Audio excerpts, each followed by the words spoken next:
ಮಂಡಿ ಪೇಟೆ ತಟ್ಟೆ ಇಲ್ಲಿ ಉದ್ಘಾಟನೆ ಬಂದಿದ್ದೀರಾ. ಸೊ ಇದು ಅವ್ರದ್ದು 5ನೇ ಬ್ರಾಂಚ್ ಅಂತ ಅನ್ಸುತ್ತೆ.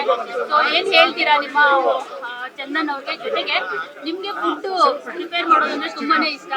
ಹೋಟೆಲ್ಲು ಮತ್ತೆ ಅದು ನಿಮ್ಗೆ ಬರುತ್ತೆ ಚೆನ್ನಾಗಿ. ನಿಮ್ಮ ಫುಡ್ ತಿಂದವರೆಲ್ಲ ಯಾರು ಕೂಡ ಮತ್ತೆ ಮತ್ತೆ ತಿನ್ಬೇಕು ಅಂತ ಹೇಳ್ತಿರ್ತಾರೆ. ಚಂದನ್ ನಾನು ಇವಾಗಿಂದ ನೋಡ್ತಾ ಇರೋದಲ್ಲ, ಬಹಳ ಹಳೆಯ ಪರಿಚಯ, ಫ್ಯಾಮಿಲಿ ಮ್ಯಾನ್ ಇದ್ದಾಗ ಅವರು. ಸೊ ಇವತ್ತೊಂದಿನಕ್ಕೋಸ್ಕರ ಅದಕ್ಕೋಸ್ಕರ ಬಂದೇ ಇಲ್ಲಿ. And I very happy. ಅವರು ಬಿಸ್ನೆಸ್ ಅಲ್ಲಿ ತೊಡ್ಕೊಂತಾರೆ, ಚೆನ್ನಾಗಿ ಮಾಡ್ತಾರೆ. ಆ್ಯಂಡ್ ಬ್ರಾಂಚಸ್ ಓಪನ್ ಮಾಡಿದ್ದಾರೆ. Is basically interested in this hotel. ನಮ್ಮ ತಂದೆ ಕೂಡ ಹೋಟೆಲ್ನವ್ರು ಇದ್ದವರು. So I'm very happy for him and I'm glad ನನಗೆ I could make the time and come here. So Chandan all the best. ಇನ್ನಷ್ಟು ದೊಡ್ಡ ದೊಡ್ಡ ಹೋಟೆಲ್ಗಳಾಗಲಿ ಸಪೋರ್ಟ್ ಅಪ್ಪ, ಆಶೀರ್ವಾದ ಅಲ್ಲ. Yes ma'am. ಗೆಳೆಯರ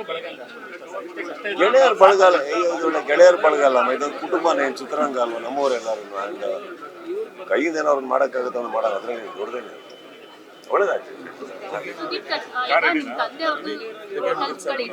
ಸೊ ನಿಮ್ದೇ ಆದಂತ ಒಂದು ಹೋಟೆಲ್ ಮಾಡಬೇಕು, ಅದರಲ್ಲಿ ನಿಮ್ಗೆ ಇಷ್ಟ ಆಗುವಂತ ಫುಡ್ಗಳನ್ನ ಜನರಿಗೆ ಕೊಡಬೇಕು. ಅದರ್ವೈಸ್ ಯಾರಾದ್ರೂ ಇದೆಯಲ್ಲ, ನಮ್ಮ ಹುಡುಗರೆಲ್ಲ ಮಾಡಿದ್ದಾರೆ, ಹೋಟೆಲ್ಸ್ ಮಾಡ್ತಾ ಇದ್ದಾರೆ. ಕಿಚನ್ ಮನೆ ಅಂತ ಇದೆ, ಬಟ್ ನಿಮ್ದೇ ಆದಂತ ಒಂದು ಹೋಟೆಲ್, ಅದ್ರಲ್ಲಿ ಹೆಸರೆಲ್ಲ ಇದೆಯಲ್ಲಮ್ಮ.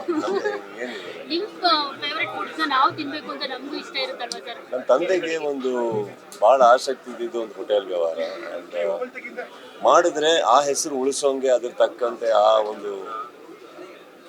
ಒಂದು ಯೋಗ್ಯತೆಗೆ ನಾನು ಮಾಡಬೇಕಾಗತ್ತಮ್ಮ. ನನಗೆ ನನ್ನ ತಂದೆಗಿರುವಂಥ ಒಂದು ಅರ್ಹತೆ ಆ ಹೋಟೆಲ್ ವ್ಯವಹಾರದಲ್ಲಿ ನನಗಿದೆ ಅಂತ ನನಗೆ ಗೊತ್ತಿಲ್ಲ. ಅಟ್ಲೀಸ್ಟ್ ಆ ಹೋಟೆಲ್ ನಡೀತಾ ಇದ್ದಿದ್ದೇನೆಂದರೆ ಹೊಟ್ಟೆ ತುಂಬ ಊಟ ಹಾಕೋರು ಅಂತಂದರೆ ಅದು ನಾನು ಮನೇಲೇ ಮಾಡ್ತಾ ಇದ್ದೀನಿ.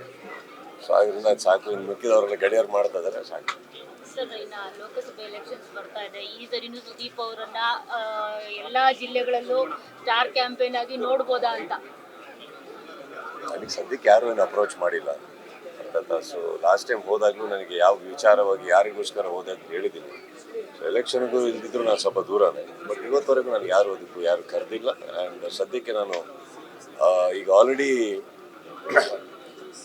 ಫ್ಯಾನ್ಸ್ ಆಗಲಿ ಫ್ರೆಂಡ್ಸ್ ಆಗಲಿ ಮನೆಗೆ ನುಗ್ಗಿ ನನಗೆ ಹೊಡೆದಿಲ್ಲ ಅಷ್ಟೇ. ಕ್ರಿಕೆಟ್ ಅಂದ್ಕೊಂಡು ನನಗೆ ತಮಾಷೆ ಮಾಡ್ಕೊಂಡು ಕೂತಿದ್ದಾರೆ. ಇನ್ನು ಮತ್ತೆ ಶೂಟಿಂಗ್ ಬಿಟ್ಟು ಎಲೆಕ್ಷನ್ಗೆ ಹೋದರೆ ಮೋಸ್ಟ್ಲಿ ಹೆಚ್ಚು ಕಮ್ಮಿ ಆದರೂ ಆಗೈತೆ. ಅಲ್ಲಿ ಮಟ್ಟಿಗೆ ತಳ್ಳೋದು ಬೇಡ. ಒಂದು 15-20 ದಿನ ಶೂಟಿಂಗ್ ಬ್ಯಾಲೆನ್ಸ್ ಇದೆ, ನಡೀತಾ ಇದೆ. ಅದು ಮುಗಿದ್ರೆ ಮ್ಯಾಕ್ಸ್ ಮುಗ್ದೋಗುತ್ತೆ.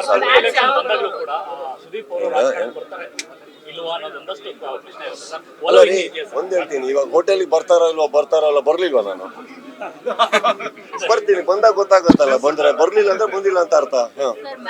ಯಾವಾಗ ಅಂತ ಈಗ ಥಿಯೇಟರ್ಸ್ ಕಾಯ್ತಾ ಇದೆ, ಮ್ಯಾಕ್ಸ್ ನೋಡೋದಕ್ಕೆ ನಾವು ಕಾಯ್ತಾ ಇದೀವಿ. ಇಲ್ಲ, 15 ಡೇಸ್ ನೋಡಿ, ಒಂದು ಅರ್ಥ ಮಾಡ್ಕೊಳ್ಳಿ. ನಿಮ್ಮೆಲ್ಲರಿಗಿನ್ನ ಆ ಥರ ನನಗಿಲ್ಲ ಸಿನಿಮಾ ಕಂಪ್ಲೀಟ್ ಮಾಡಬೇಕು. ಕೆಲವು ಟೈಮಲ್ಲಿ ಏನಾಗುತ್ತೆ, ಆ ಮಾಡ್ತಾ ಶೂಟಿಂಗ್ ಅಲ್ಲಿ ಟೈಮ್ ತಗೊಳುತ್ತೆ. ಯಾರು ಬೇಕಂತ ಮಾಡ್ತಾರೆ ಅರ್ಥ. ಖಂಡಿತವಾಗಿ ಕ್ರಿಕೆಟಿಂದ ಡಿಲೇ ಆಗಿದ್ದಲ್ಲ ಅದು. It's a big film. So ನಡೀತಾ ಇದೆ. ಇನ್ನೊಂದು 15 ದಿನ ಆದರೆ ಐ ಥಿಂಕ್ ಮ್ಯಾಕ್ಸ್ ಮುಗ್ದೋಗುತ್ತೆ. 15 to 18 ಡೇಸ್ ಮ್ಯಾಕ್ಸ್ ಬ್ಯಾಲೆನ್ಸ್ ಇದೆ. ಅಲ್ಲೇ ಇದ್ದೀನಿ ಈಗ. ಆ್ಯಕ್ಚುಲಿ ಇದಕ್ಕೋಸ್ಕರ ಬಂದೆ ನಾನು. ಸೊ ವಾಪಸ್ಸು ನಾಳೆ ಹೊರಟೆ ಬೆಳಗ್ಗೆ. ಐ ಥಿಂಕ್ ಒಂದು ಸ್ಕೆಡ್ಯೂಲ್ ಅಲ್ಲಿ ಮುಗ್ದೋಯ್ತು. I think probably we are hoping that May ಅಲ್ಲಿ we might get it to the theaters. Sudeep sir, ಮತ್ತಿನ್ನೊಂದು ರಿಕ್ವೆಸ್ಟ್. ಈಗ ಕನ್ನಡದ ಪ್ರೇಕ್ಷಕರು ಅಷ್ಟಾಗಿ ಥಿಯೇಟರ್ ಬರ್ತಾ ಇಲ್ಲ ಕನ್ನಡ ಸಿನಿಮಾಗಳಿಗೆ. ಸೊ ಏನ್ ಹೇಳೋದಕ್ಕೆ ಬಯಸ್ತೀರಾ? ಜೊತೆಗೆ ಇನ್ನೊಂದೇನು ಅಂತಂದ್ರೆ OTT ನಲ್ಲಿ ಕನ್ನಡಕ್ಕೆ ಜಾಸ್ತಿ ಕಡೆಗಣನೆ ಮಾಡ್ತಾ ಇದ್ದಾರೆ, ಅದಕ್ಕೆ ಆದ್ಯತೆ ಬೇಕು ಅಂತ ಅನ್ಸುತ್ತೆ. ಈಗ ಕೆಲವು ವರ್ಷಗಳ ಹಿಂದೆ ಒಂದು 2-3 ಸಿನಿಮಾಗಳು ಬಹಳ ದೊಡ್ಡದಾಗಿ ಓಡ್ತು. ಕನ್ನಡ ಚಿತ್ರರಂಗ ಬಾವುಟ ಎಲ್ಲ ಕಡೆ ಹಾರ್ತಾ ಇದೆ ಅಂತಾನು ಬಂತು. ಸೊ ಹಾಗೆ ಅಪ್ಸ್ ಆ್ಯಂಡ್ ಡೌನ್ಸ್ ಇರುತ್ತೆ, ಅರ್ಥ ಆಯ್ತಾ? ಆ್ಯಂಡ್ ಒಳ್ಳೆ ಸಿನಿಮಾ ಬಂದಾಗ ಇತ್ತೀಚೆಗೂ ಥಿಯೇಟರ್ಗೆ ಜನ ಬಂದಿಲ್ಲ ಅಂತ ಏನಿಲ್ಲ, ಬರ್ತಾರೆ. ಇನ್ನೊಂದು ಟೈಮ್ ಚೇಂಜ್ ಆಗ್ತಾ ಇರುತ್ತೆ. ಕಾಲದ ಪ್ರಕಾರ ನಾವು ಚೇಂಜ್ ಆಗಬೇಕಾಗುತ್ತೆ, ಸಿನಿಮಾಗಳು ಬದಲಾಗಬೇಕಾಗತ್ತೆ. ಆ್ಯಂಡ್ OTT ಅಂತ ಬಂದಾಗ ಏನಾಗುತ್ತೆ, there is a change happening. ಬರೀ ಕನ್ನಡ ಮಾತ್ರ ಅಲ್ಲ, ಪ್ರತಿ ಲ್ಯಾಂಗ್ವೇಜಸ್ಗೂ ದೆರ್ ಇಸ್ ಅ ಪ್ರಾಬ್ಲಮ್ ಇದೆ. ಅದೆಲ್ಲ ವಿಲ್ ಸಾರ್ಟ್ ಇಟ್ ಔಟ್. ಅಂದ್ರೆ ನಡೆಯುತ್ತೆ. ಒಳ್ಳೊಳ್ಳೆ ಸಿನಿಮಾ ಬಂದಾಗ ಆಗುತ್ತೆ. Ups and downs, roller coaster ಇದೆ. Accept and move on, fight. Sir, ಈಗ RCB ಮ್ಯಾಚ್ ನಡೀತಾ ಇದೆ. ನಿಮ್ಮ CCL ಮುಗಿದ ತಕ್ಷಣ RCB ಈಗ ಕ್ರಿಕೆಟ್ ಬಿಟ್ಬಿಡಿ, ಮತ್ತೆ ಕ್ರಿಕೆಟ್ ಬಗ್ಗೆ ಮಾತಾಡೋಕೆ ಸದ್ಯ ಮುಗೀತು. CCL ಆಯಿತು.